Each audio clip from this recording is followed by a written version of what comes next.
High five. High five. High five. High five. High five. High five. You're really good at this. Yeah, I have no idea what's happening. Welcome into the What Podcast. Barry Corder, Lord Taco, Brad Steiner. How are you guys? Good to see you. The Mad Taco is here. What in the world here. is the Mad Taco? This is a gift from David Bruce. Oh, no. Uh-huh. Yeah, he sent it to me over the weekend. So yeah. Okay, so what is... But you're not... You're the happiest, jolliest man in the world. Why in the world would you be described as the Mad Taco? Do I not seem angry to you? Yes. You're a rageful man. Yeah, I don't know, but shout out to David Bruce. Thanks for the hat. Appreciate it. How is David? Doing well. Taco, when was the last time you actually got angry and rageful? What year is it? Yeah. Is this going to be one of those Jerry Seinfeld throwing up scenarios? Yeah. June 20th, 1989. Yeah. All right. David said he's considering trying to come to Moon River and take some photos if he can get a pass. Okay. Yeah. Okay. He got some big news. Can we share that already, or is that, do we know? We have big news. Who has some big news? Who has some big David. news? Oh, David, we have big news? David has big news. Yeah, What was the big news? I haven't heard. Reached out to him, and they want to use his photographs. For As they should. They're phenomenal. Oh, yeah. 100% agree. 100. That's why I want to brag on him. Yeah, he's great.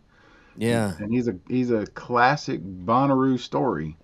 A guy who came one time because I think his daughter, was coming, and he said, "I'll go with," and been ever since, and started taking pictures, and now they're going to use them as they should, like you just said. Yeah, he's great. Yeah. How many times have they used the Barry Quarter shots? How many Barry Quarter shots have they used it for? None times.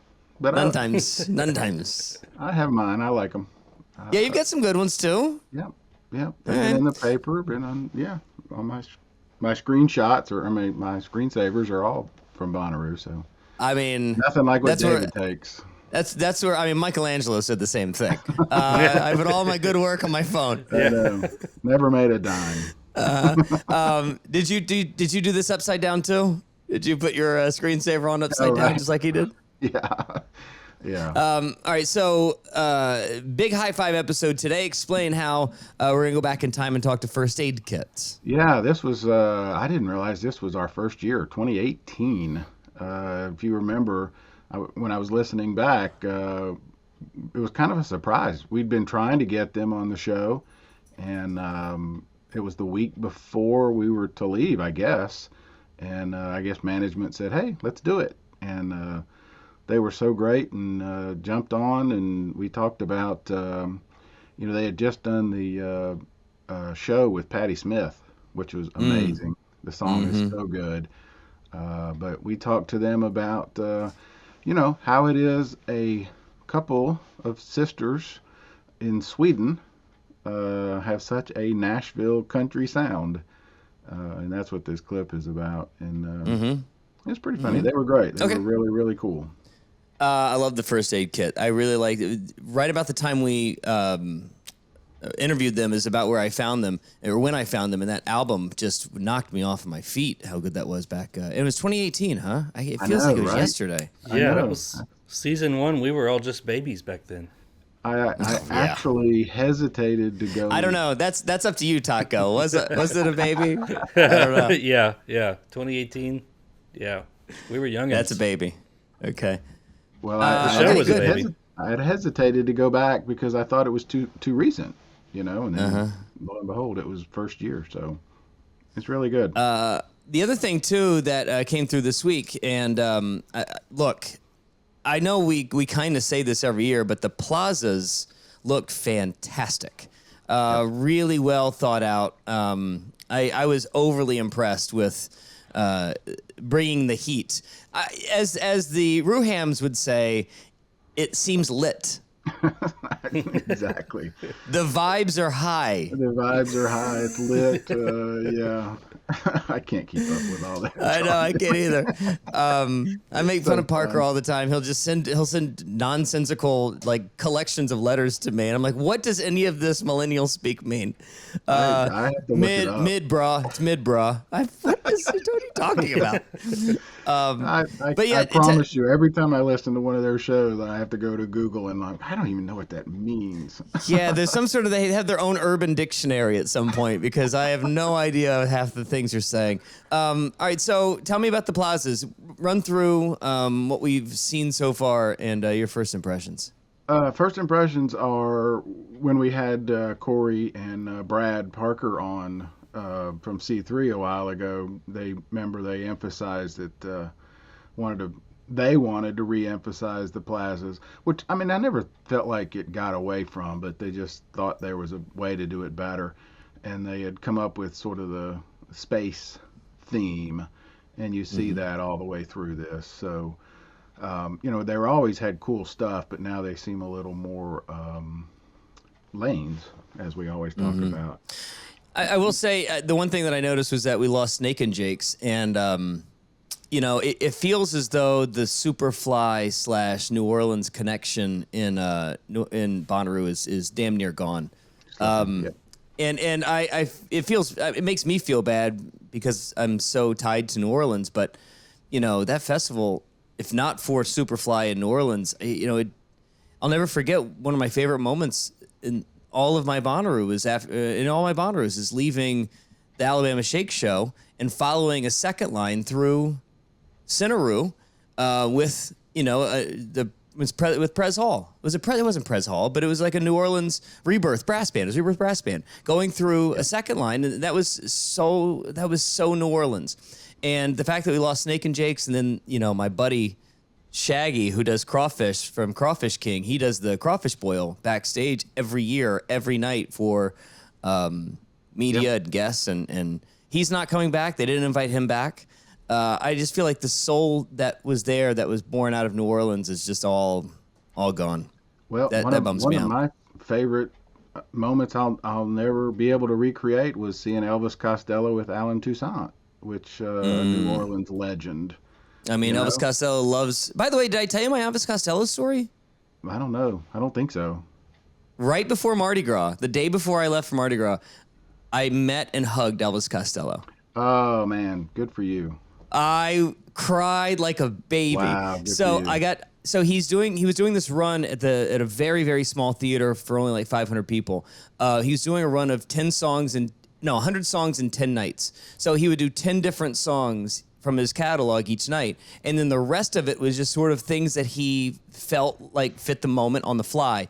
He went 25 songs deep. He was there for 2.5 hours playing by himself. In the last 20 minutes or so, he had like an orchestral backing for him. But they only played maybe 5 songs with them. The rest of it was just Elvis. And so afterwards, I walked backstage and I'm just literally like staring. And he just walks up to me, he's like, "It's great to see you," and then gives me a big bear hug. Wow. Oh God, he was sweaty and wonderful. I loved everything about it. That's a moment. I love Elvis. It was a always bit. loved Oh Elvis. God, I loved it so much, Barry. And the voice just is still so good. And it was so crazy how, 10 songs in, or the first few songs, like, oh man, Elvis, I don't know if he's got it anymore. But boy, it just gets stronger and stronger as the show went on. When Man, Burt- what when highlight of Burt my year? Bacharach died, last month? That's what we listened to all day was Burt, and obviously that leads to Burt and Elvis together. That's Yeah, one of that's my right. favorite Look, Elvis I albums. totally agree. And when he brought the Burt Bacharach thing up and played a song for it, I cried. I mean, you couldn't see. You look around, and it was just. By the way, every person in an Elvis Costello show all look exactly the same. They all look like the liberal arts professor at Insert College here. They've got the round glasses and the flowing gray hair. It's hysterical. They're all wearing what Barry's wearing right now in a vest. It's just the most interesting group of people, but not a single person wasn't crying during the Burt Bacharach tribute. God, I loved it. But you're right. I mean, and the reason I bring that up is because on the back of his guitar, one of his guitars, it said New Orleans or Nowhere. playoff of New York or nowhere, but he loves New Orleans. I forgot how much he's tied into that city. Yeah, well, like I said, that was one of those that I was very pointed. I wanted to see Elvis. I didn't know a lot about out in Toussaint, but when when we went over and saw it, I was like, wow, this is one of those historical moments that only at Bonnaroo and will never happen again.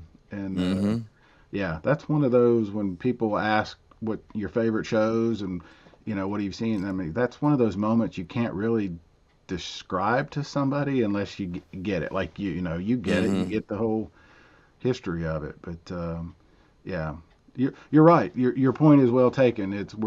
The festival is losing some of its Cajun flavor. Well, I mean, I guess it's to be expected. I mean, I don't know how long you can keep that tie together when there's nobody left that's still tied to that community. It just bums me out because I love that community so much. And then at the end of the day, that is where Snake and Jake's in New Orleans, the dive bar that's in New Orleans. That's where we found out that Lord Taco really doesn't like PBR. What are you talking about? I love PBR. That was the bar we learned that his favorite beer is actually a Miller High Life. See, that's what we call a callback in the business. Nice. Well done. Yeah. So legendary Snake and Jake's no longer part of it. And I hope they figure out a way to bring Shaggy back because I love crawfish in June. I love crawfish every day. What am I talking about? Right. I want that crawfish boil back. All right, you want to get into this week's high five? Yeah, let me go through real quick because there's a couple of things you asked about the plazas. Where in the Woods, of course. Oh, sure. Back. Sorry. Yeah. We went off the tangent there a little bit. Galactic Giddy Up is going to be there with late night performances, all that. And for people who are new and they're listening, the plazas are basically where you're going to camp, but they have become a life unto themselves, right? I mean, Centeroo and the music is the main thing. But they have really put a heavy emphasis on life outside of Centeroo. Like, what are you going to do the rest of the time? And really cool. One of the things, and this sounds like a kind of simple thing, but I think it gets to the point that we were talking about with Corey and Brad, where these guys do a pretty good job of kind of paying attention and listening. Not just within their own room, but what other people are talking about. I think this Space Cadet camp and having Cracker Barrel be part of it with oh my God, I didn't see that. Tournament. Yeah. Really? Yeah. Oh, I totally missed that. Yeah, Cracker Barrel is going to be offering home-style brunch bites. Oh my God. I know, right? I mean... If only they could bring in that Waffle House.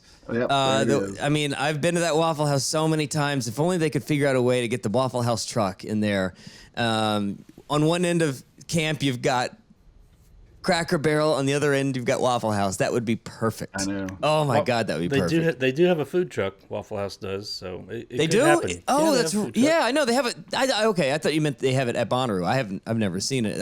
Bring the food truck. Bring the food truck, Waffle House people. Isn't that fun though? I mean, that's clever. Yeah, that's clever. People coming out of town and get a sausage and biscuit or a biscuit and gravy or whatever, a little piece of the South. So anyway, we can get into. When is the last time you went to a Cracker Barrel? It's got to be 15 years for me. Probably same. Yeah. Probably same. Because you know me, I'm not out at 2 a.m. in the morning. That's the only time you're not out at 2 p.m. in the afternoon. You don't leave that house. And I'm not going to a Cracker Barrel at 2 p.m. That's a 2 Taco, you see, I bet of all of us, you're the last one to go to a Cracker Barrel, aren't you? You've been to a Cracker Barrel recently. Yeah, I love Cracker Barrel. I'm 2 miles from a Cracker Barrel here. Actually, I take it back. I have been within the last 5 years. This Sunday, you know what? I can tell you exactly when it was. It was a trip to Memphis for high school girls soccer. We used to always stop in the Cracker Barrel in Jackson, Tennessee. Yeah, I did it for 4 straight years. So I think I can mark the last time I've been to a Cracker Barrel. The last time I went to church. Because it just went hand in hand with after church went to Cracker Barrel. It's true. It's true. Yeah. Forgive me, for I have sinned. All right. Anything else you want to get to at the Plazas? Nope. I think that's the main thing. We don't know the what music and those sorts of things just yet. That'll probably come in the next couple of weeks. But it's good stuff. Yeah, and we do have information about the ticket giveaway. We will share that next week. Next week, we will talk about the ticket giveaway. Other than that, let's do a high five clip with First Aid Kit on the What Podcast. Hello. Hello. Oh, hello. How are you guys? We are good. This is very good. Enjoying the sunshine in Stockholm. Mm-hmm. When we started doing this show, we identified the artists that we really wanted to talk about on the air, and then we started trying to pinpoint the artists we really wanted to talk to on the air. And you guys were at the top of the list because I find you guys have such an intriguing story. I love your live shows so much. The way that you guys harmonize to me is as good as it gets in the business, and you guys do something so interesting with your harmonies. It's like you choose different ways to say simple words. You figure out very interesting ways, and phrasing is very, very important to you guys, isn't it? I think so. I mean, it's something we do very intuitive to us. Yeah. Like, it's not something that we design or, like, put any real thought into it. Yeah, it just kind of comes. Like, that sounds like it's too easy, but I don't know, it kind of is. It's true. Yeah. It's true. I'm glad he asked it that way, because a lot of what I hear has a very Nashville, a very country sound. Nashville is 2 hours from us. You guys are obviously not 2 hours from Nashville. So how did you get that sort of? Because it very much is obviously intuitive and ingrained in you guys. So where did that come from? I think just from listening to that sort of music from a very early, I mean, not very early, but from our early teenage formative years. Yeah, exactly. You know, I think there's an age, like, when you're around, like, 12 to 14, where, like, the music that you get into then becomes really important to you. Like, it shapes you, yeah. And, like, those songs will always be really special to you, and that's the music that we listen to at that age, and, I mean, still do. And I think for us, it was just so refreshing to hear. Like, we grew up listening to, like, mostly pop on the radio, and then we heard that kind of music, and it was sort of a revelation. Like, it felt so simple and so real, and there was so much emotion in it, and that was what inspired us to want to write. The startling part of it is that you guys are from Sweden. I mean, if it was something like from somebody in Missouri, that would make sense. Right. But you guys are from Sweden. I guess I didn't think it would take two very, very pretty Swedish women to bring back the steel guitar. How did you guys find American music to begin with, and not like the stars of Sweden when you were a kid? You're talking about being 12 years old and you're into, like, Emmylou Harris type stuff and Patti Smith. Right. That's more 16, angst, not 12-year-olds. So yeah. Let me pile on to his question. Yeah. Well, I think we were pretty premature. We wanted to be, like, older than we were. Like, we didn't go through, like, the regular, like, sort of teen angst. Like, you did a little bit. I mean, a little bit. It was very short-lived. But we were sort of like, let's be grown-ups and, like, be serious very fast. Although I will say, like, I mean, the band that we started listening to was Bright Eyes, and there's definitely a lot of it's emo, a lot of noise in that. Yeah. So, well, I think the answer for you is the internet. I mean, the internet just borders don't matter. Borders don't exist on the internet. You can find any kind of music. Yeah. And we found it, we just started searching for that kind of stuff. And to us, it was very exotic. It wasn't what we grew up with American music, yes, but that was like Backstreet Boys and Britney Spears, Right. Which is actually written by Swedes, so I'm taking that back. But yeah, like, it's very exotic to us, and it didn't have, like, I think if you grow up with country, like, in America, it just has, like, a totally different kind of, like, you just have a different attitude towards it. And for us, it was super exotic and, like, interesting, and I think we just, like, we're very objective in our way of listening to it. Like, we just came from a different perspective, and I think you can, like, tell how much we love it when you listen to our songs.